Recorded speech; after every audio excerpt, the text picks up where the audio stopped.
يعرف المجرمون بسيماهم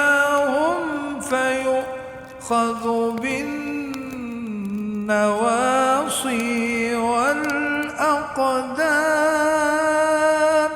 فبأي آلاء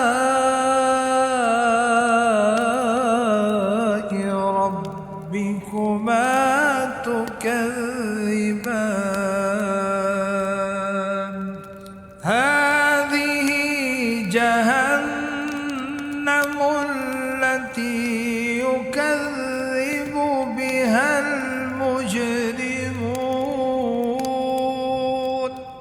يطوفون بينها وبين حميم آن فبأي